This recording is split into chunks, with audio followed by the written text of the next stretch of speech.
नमस्कार।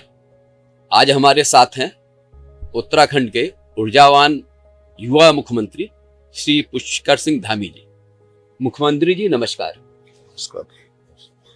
मुख्यमंत्री जी, अब लगभग यह तय हो चुका है कि उत्तराखंड का तीसरा चुनाव भी आपके चेहरे और आपकी अगुवाई में लड़ा जाना है।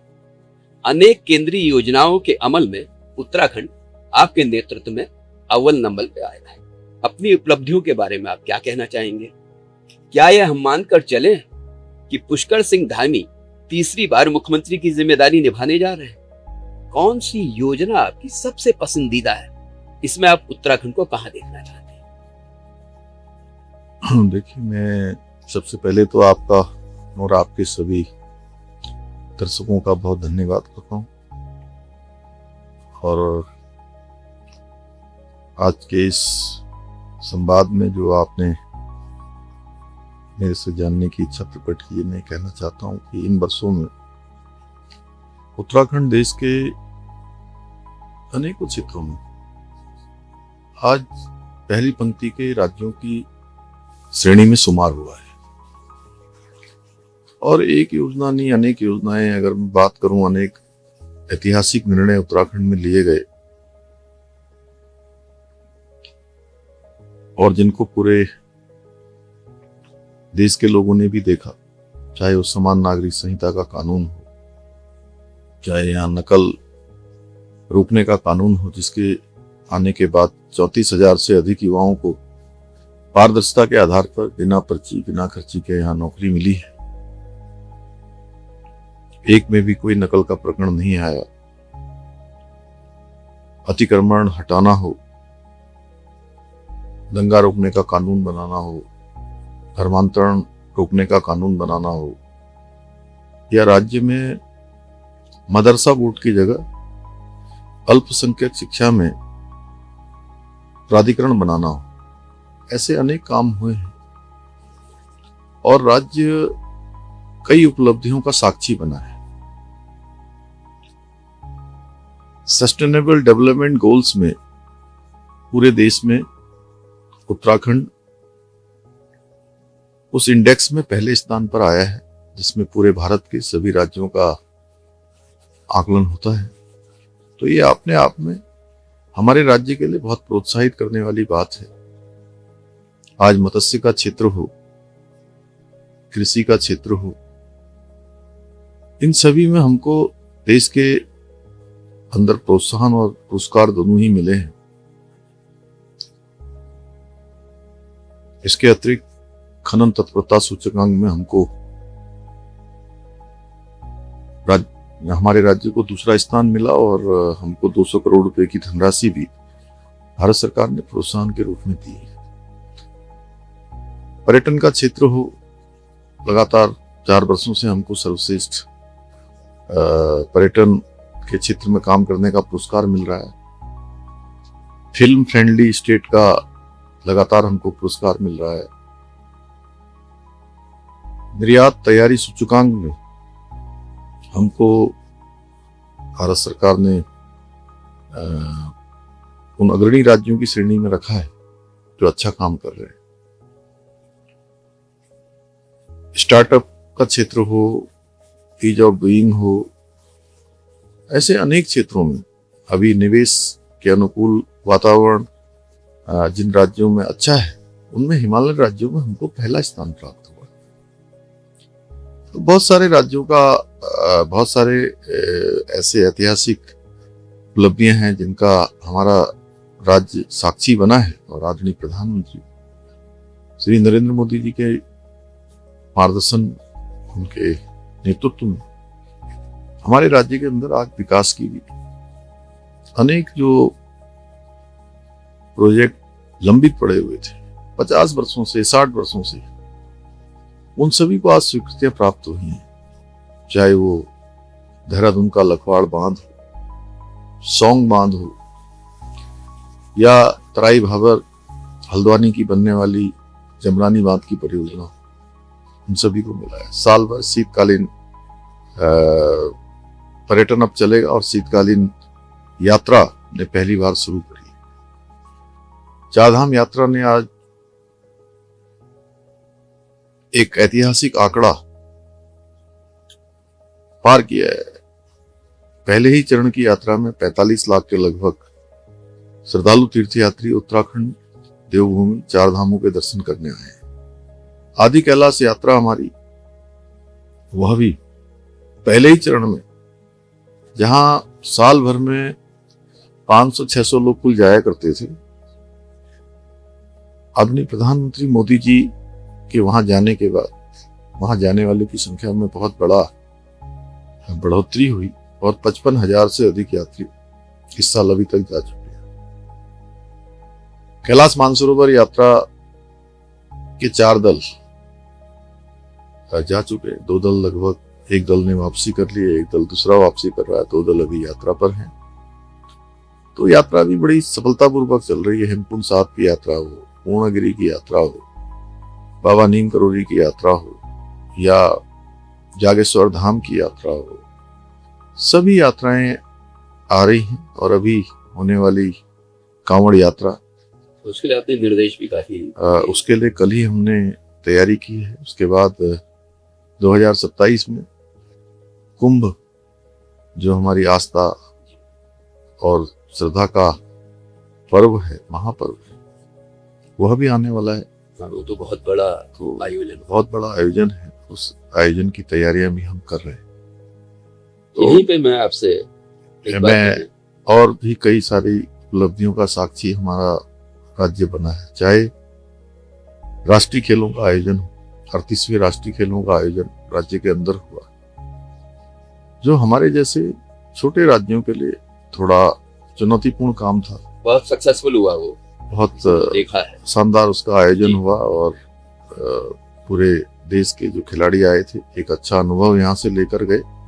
साथ ही साथ हमारे राज्य के खिलाड़ियों ने भी 103 पदक जीतकर देवभूमि को खेल भूमि की ओर ले जाने का काम किया है। और इन्वेस्टर ग्लोबल समिट का आयोजन हुआ, जिसमें 1 लाख करोड़ से अधिक की योजनाएं आज धरातल पर उतरने लगी हैं।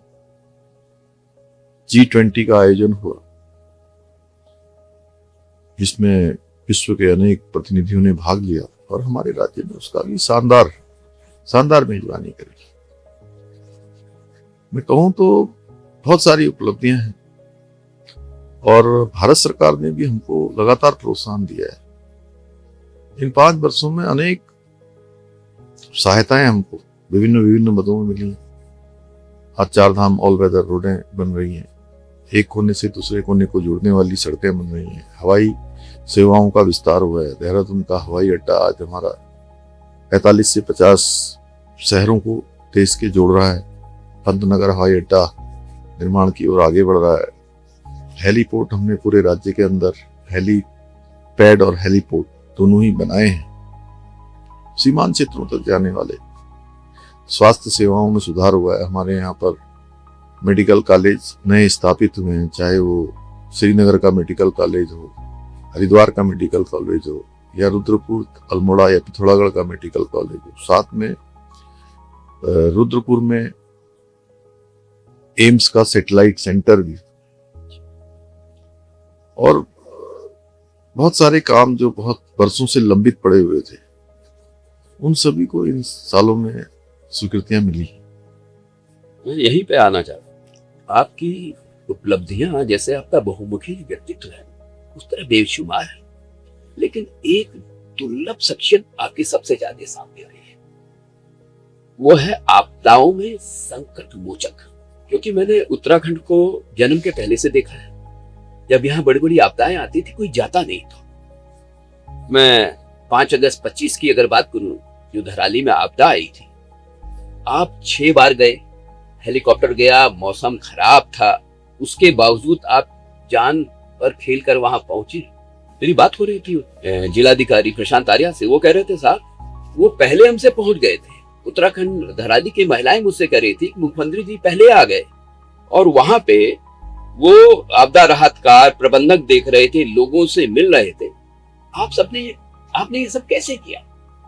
और तो और हमने तो यह भी देखा कि गुजरात की एक महिला पर्यटक थी जिसका परिवार गंगोत्री में फंस गया था।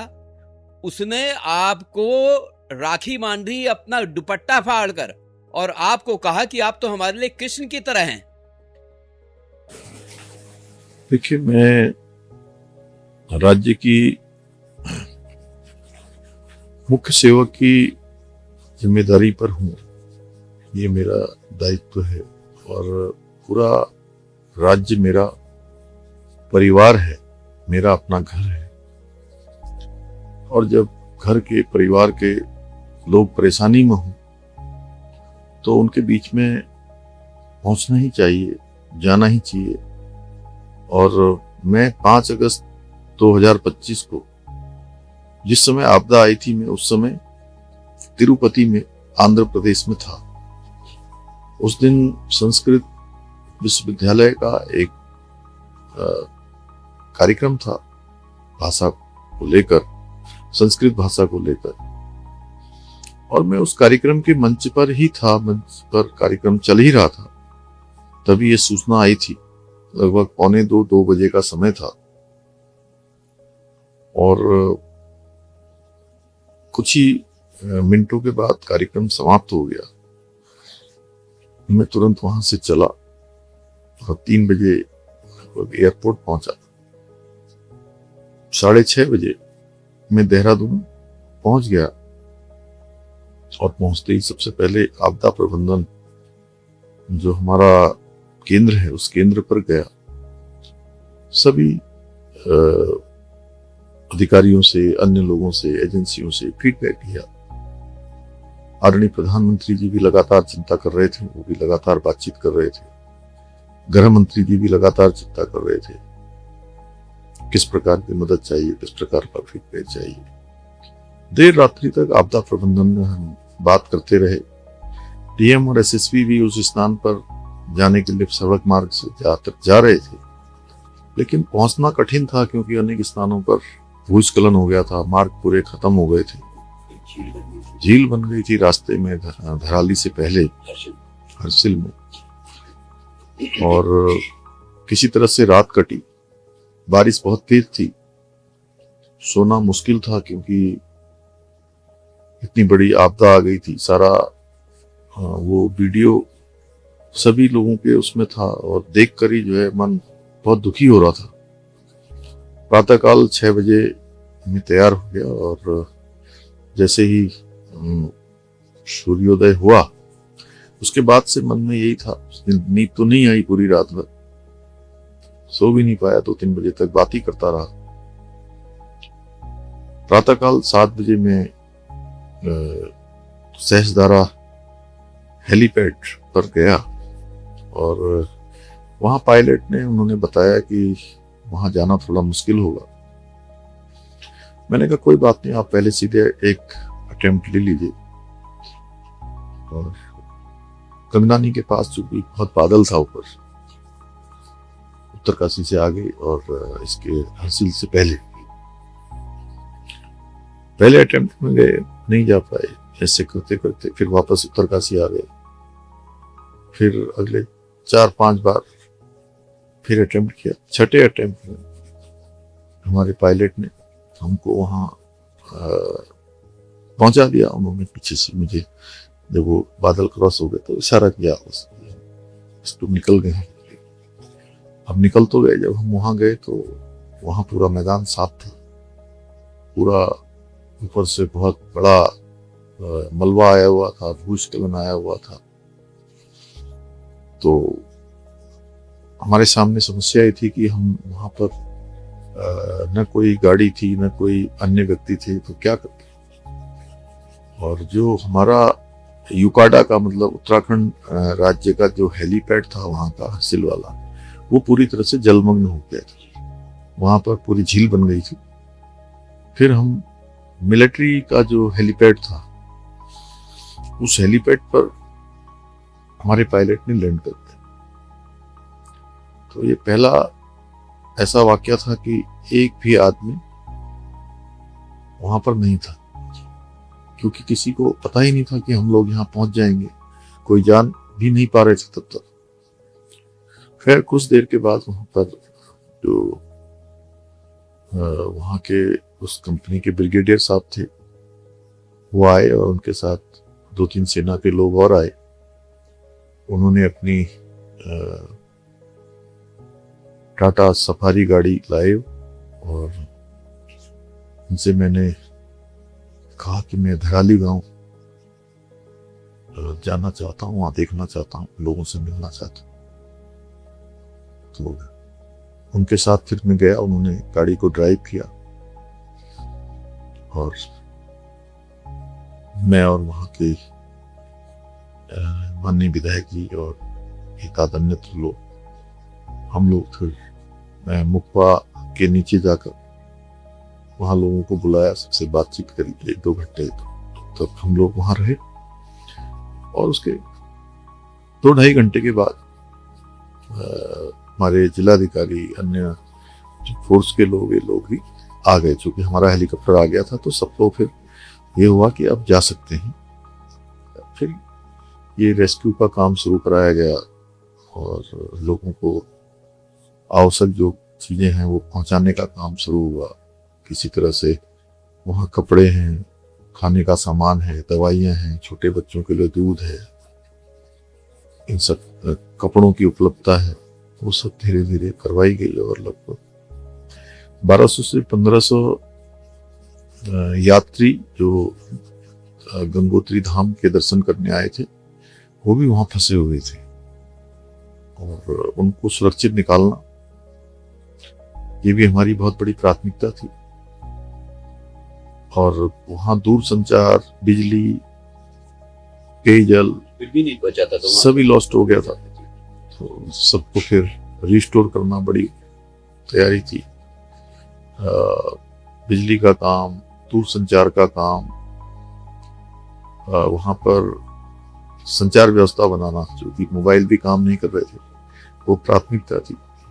धीरे धीरे सभी रिस्टोर किया गया और अगले 3-4 दिनों में सभी लोगों को सेना की भी मदद ली गई, सेना के लोग भी लगे, अन्य एजेंसियों का भी लिया गया और 3-4 दिनों में सारे ही लोगों को सफलतापूर्वक रेस्क्यू किया। लेकिन मैं जब वहां गया था तो वहां की लोग मुझको बता रहे थे। लेकिन ऐसी एक घटना और हुई थी बूढ़ा केदार में, शायद जुलाई 24 की बात है। वहां पे शायद आपकी टीम आपको मना कर रही थी कि आप मत जाइए, क्योंकि उनको बहुत नाराजगी है वहां के लोगों को लेकर। उसके बावजूद आप वहां गए, शायद आपने लोगों ने से काम मैं हूं ना, उसके बाद आपने वहां पे तुरंत निर्देश दिए, उसके बाद लोग काफी संतुष्ट देखे। वो क्या घटना थी? देखिए, ये बूढ़ा केदार क्षेत्र और उसी दिन हमारा ये केदारनाथ, केदार घाटी में 2 स्थानों पर रात को बहुत भारी बारिश और भूस्खलन होने से काफी नुकसान हुआ था। बूढ़ा केदार क्षेत्र में, घनसाली क्षेत्र में काफी जान माल की हानि हुई थी और उधर केदार घाटी में भी काफी लोग फंस गए थे। तो हम चूंकि दोनों ही जगह मुझे जाना था, प्रातःकाल से हम जाने की तैयारी कर रहे थे। बाद में बताया कि वहां लोगों में बहुत आक्रोश हो गया है और चूंकि एक बुजुर्ग माता थी, उनके बेटे, बहू और एक उनका पोता होटल पर थे। उनका होटल था छोटा, एक खाने पीने का।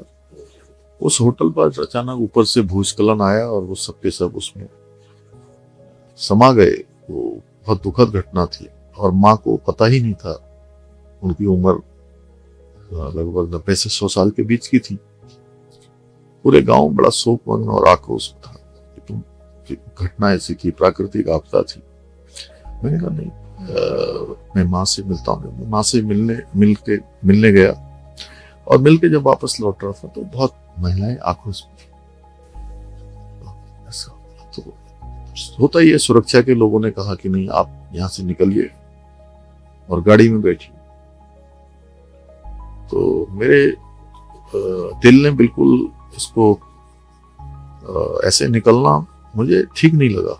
ये चीज पुष्कर सिंह धामी को और लोगों से अलग बनाती और नेताओं से अलग बनाती है। मैं गया फिर उनके बीच में और मैंने उन अपनी माताओं को, बहनों को, मैं उनके बीच में चला गया तो उन्होंने मुझे पकड़ लिया। रोने लगी सबको। मैंने भाव को मुझे लगा कि तुमने कहा हम जो सबसे अच्छा हो सकता है सब करेंगे, सब साथ में खड़े हैं। अब आपदा है, इसमें ये हमारे बस में नहीं है आपदा को रोक पाना, लेकिन इसके जो प्रभाव हैं हम मिलजुल कर सब लोग जो है इसका सामना करेंगे। आपदा से जुड़ा एक और सवाल है, जो सिलगारा सोरेगु दुर्घटना थी, वो विश्व की एक ऐसी दुर्घटना हुई जिसमें लोगों को जिंदा रेस्क्यू किया गया। आप वहां चले गए, वहां कैंप करते रहे, पूरे ऑपरेशन का बचाव देखते रहे। प्रधानमंत्री जी नरेंद्र मोदी जी का लगातार आपको वो फोन आता रहा, फीडबैक देते रहे, गृहमंत्री अमित शाह को आप फीडबैक देते रहे।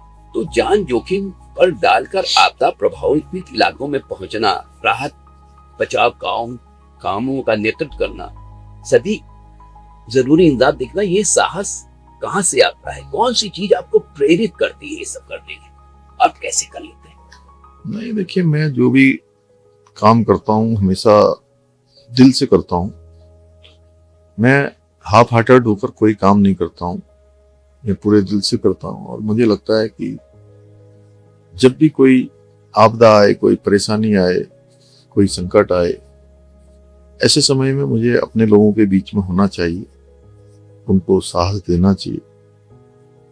और चूंकि मैं मुख्य सेवक हूं तो मुझे फ्रंट पर आना चाहिए, ग्राउंड जीरो पर होना चाहिए, जिससे कि सभी लोग उन कामों को और अच्छे तरीके से कर सकें। बस उस समय में ये भी ख्याल रखना होता है कि हमारी वजह से ज्यादा वहां पर लोग एकत्र न हो जाए, काम प्रभावित न हो, बचाव कार्य में कोई बाधा न हो, ये सब देखते हैं। और ये सब संस्कार हम, चूंकि मैं एक सैनिक परिवार में, एक सामान्य पृष्ठभूमि वाले परिवार में पैदा बड़ा हुआ, मैंने उन कष्टों को देखा है, लोगों की जिंदगियों को, उन सामान्य लोगों की परेशानियों को, उसको जिया है, उसको देखा है।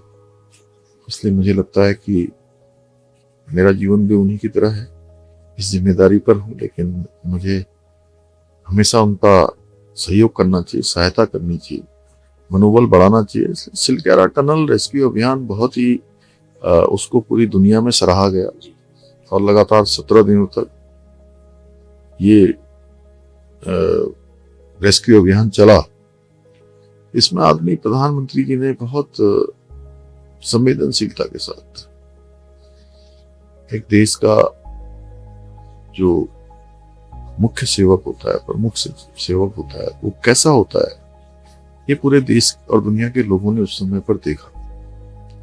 कोई दिन ऐसा नहीं होता था जब प्रधानमंत्री जी उस रेस्क्यू अभियान के बारे में जानकारी न लेते। और जो सहायता हमको चाहिए, जो टेक्नोलॉजी की हमको जरूरत थी, देश की, दुनिया की सबसे अच्छी टेक्नोलॉजियां,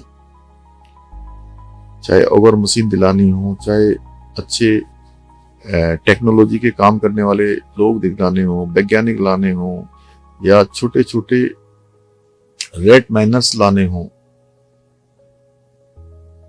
इंदौर से, चेन्नई से, ऐसे स्थानों से अनेक मशीनें लानी हो, अनेक एजेंसियों को काम पे लगाना हो देश और दुनिया, वो सब आदरणीय प्रधानमंत्री जी ने किया।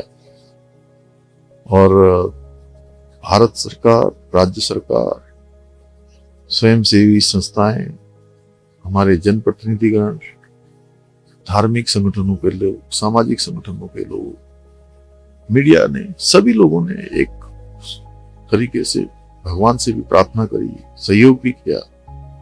और अत्यंत कठिन, चुनौतीपूर्ण ये सिलगेरा अभियान 17 दिन में ये तो दुनिया में सफलतापूर्वक संपन्न हुआ। और एक भगवान की कृपा रही, और वहां के हमारे स्थानीय देवता बाबा बौखनाथ, उनकी कृपा से एक व्यक्ति को भी, एक भी श्रमिक भाई को खरोंच तक नहीं है। और मैं आपको बताऊं कि हमने सोचा था कि 2-3 घंटे, जिस दिन वो ब्रेक थ्रू हुआ था, सुरंग के अंदर जो पाइप हम डाल रहे थे जिससे उनको बाहर निकालना था, हम सोच रहे थे कि वो पाइप में से एक एक करके ट्रॉली से उनको स्ट्रेचर पर निकालेंगे और ऐसा मोटा मोटा हिसाब जोड़ा था कि एक व्यक्ति को निकालने में 10 से 15 मिनट लगेंगे। तो 41 लोग थे, तो 2 से ढाई घंटे का हमने समय अपना निर्धारित किया हुआ था। और मैं बताऊं कि लगभग 8:45 बजे ये अभियान शुरू होता है और 9:15 पर अभियान समाप्त हो जाता है। बड़ा आश्चर्य में देखता हूँ कि इतनी जल्दी हो गया। और तो क्या था कि हम स्ट्रेचर हमने लगाया जरूर शुरू में, एक दो लोगों को एक निकाला भी, लेकिन उसके बाद सारे लोग अपने इतने स्वस्थ थे अंदर, क्रोलिंग करके आ गए और एक को निकलने में मुश्किल से 2-3 मिनट में सब बाहर। और हम भेज रहे हैं गाड़ियों से, हमने एम्बुलेंस लगाई थी, स्वास्थ्य की व्यवस्था की थी, सबको अस्पताल भेजने में मुश्किल से आधा से पौन घंटे में सब समापन हो गया। हमको ये लगता है कि शायद ये जो पोर्शन है कैसे आपदा में बचाव किया जाता है, ये पाठ्य पुस्तकों में शामिल किया जाना चाहिए ताकि फ्यूचर के लिए लोगों को इससे सीख मिले। इसके बाद एक छोटा सा मेरा सवाल है। उत्तराखंड एक छोटा राज्य है, आपकी नेतृत्व क्षमता, सरकार और संगठन को साथ लेकर चलने की क्षमता के सभी का है। भाजपा साहसिक फैसला लेकर चौंकाने वाली पार्टी है। वो यूथ पे दांव लगाती है, जानती है कि यूथ में एनर्जी होती है। नितिन नवीन जी को अध्यक्ष बनाकर उन्होंने संदेश दिया है कि युवाओं का आदर करना, उस पे दांव लगाना जानती है। आप अभी बहुत युवा हैं, क्या कभी आपके मन में राष्ट्रीय स्तर पर किसी बड़ी भूमिका के बारे में कोई आता है विचार? देखिए निशित जी, मैं आपको बताऊं कि मैं बहुत सामान्य पृष्ठभूमि से आया हूं। एक सैनिक का बेटा हूं मैं, और मैंने गांव में, देहात में, प्राइमरी में और उससे भी नीचे जो खाद के कट्टे होते हैं, उन कट्टों के जो खाली कट्टे होते हैं उनको ले जाके अपने बैठने की व्यवस्था करके, इस प्रकार से हम लोगों ने पढ़ाई की है और बहुत अभाव में जीवन को देखा है।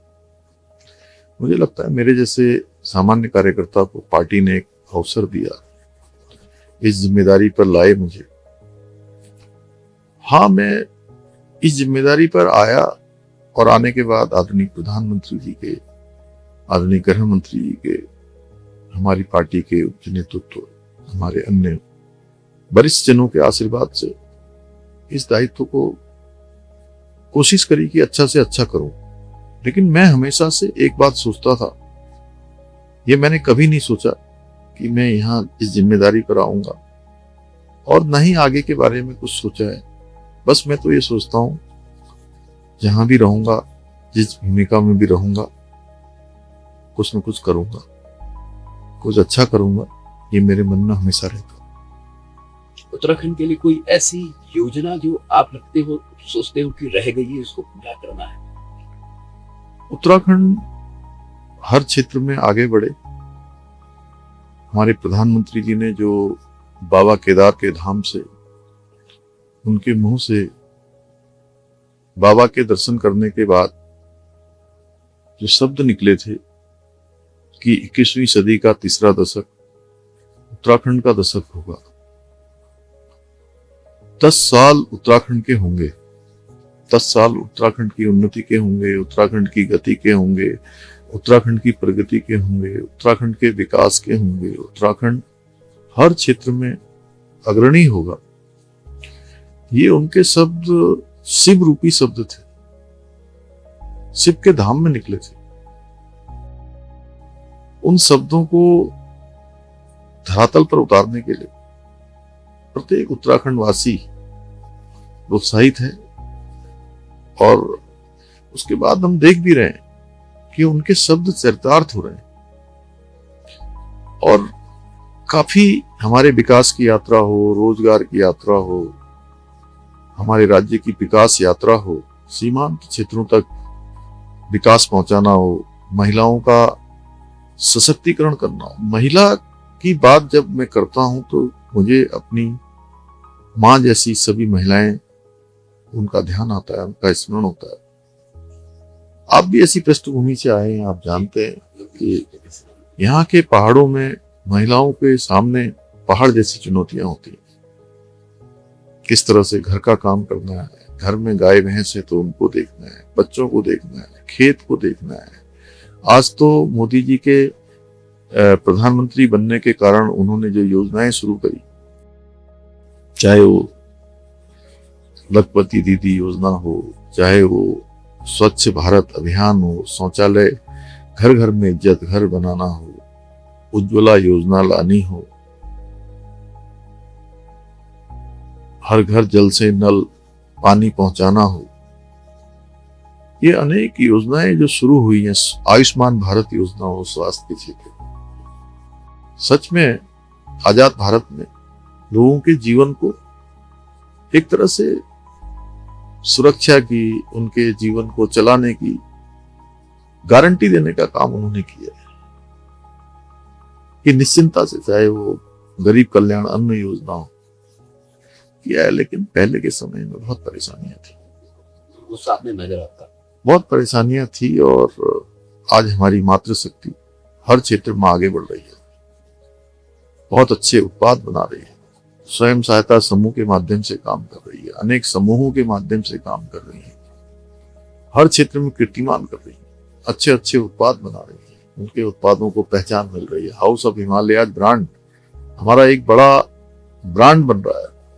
उनको विपणन के अवसर मिल रहे हैं। सशक्त उत्सव बहना योजना हमारी उनके विपणन के लिए एक बहुत बड़ा आधार बन रही है। महिलाओं का सुरक्षा भी हो रही है, सम्मान भी हो रहा है, सशक्तिकरण भी हो रहा है, लेकिन अभी हमें उसमें काम करना है, क्योंकि इस दशक को बनाने का काम हमारी महिलाएं उसको अग्रदूत के रूप में काम करेंगी, ध्वजवाहक होंगी। उनके अंदर इतना कॉन्फिडेंस है, इतना आत्मविश्वास है, इतना स्किल्ड है, परिश्रम की पराकाष्ठा है। वैसे ही हमारे नौजवान युवा, अभी 34,000 हमने सरकारी नौकरियां उन युवाओं के लिए बिना पर्ची, बिना खर्ची, बिना किसी नकल के, बिना किसी भ्रष्टाचार के उनको मिली है। उत्तराखंड एक ऐसा राज्य है जहां 100 से अधिक नकल माफियाओं को पिछले 5 सालों में जेल की सलाखों के पीछे भेजने का काम हुआ है, और एक प्रकरण में भी कोई नकल का मामला नहीं आया है। नौजवान युवाओं को स्टार्टअप का क्षेत्र है, इंडस्ट्री का क्षेत्र है, कृषि, बागवानी, अन्य इनोवेशन के क्षेत्रों, उन क्षेत्रों में आगे बढ़ाने का काम हो रहा है, चाहे होटल हो, व्यवसाय हो, पर्यटन का व्यवसाय, होम स्टे हो, इंडस्ट्री का क्षेत्र हो, सभी क्षेत्रों में आगे बढ़ा रहे हैं। और हमारा प्रयास है, हर युवा को काम मिलना चाहिए, हर बहन को काम मिलना चाहिए, हर व्यक्ति तक, सीमांत में रहने वाले तक विकास की किरण पहुंचनी चाहिए।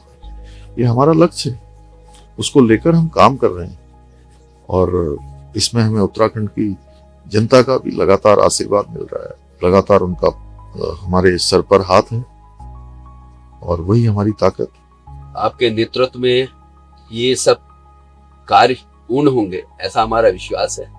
बहुत बहुत धन्यवाद, आपने इतना व्यस्त समय से हमारे लिए समय निकाला, हम बहुत आभारी हैं। बहुत बहुत धन्यवाद आप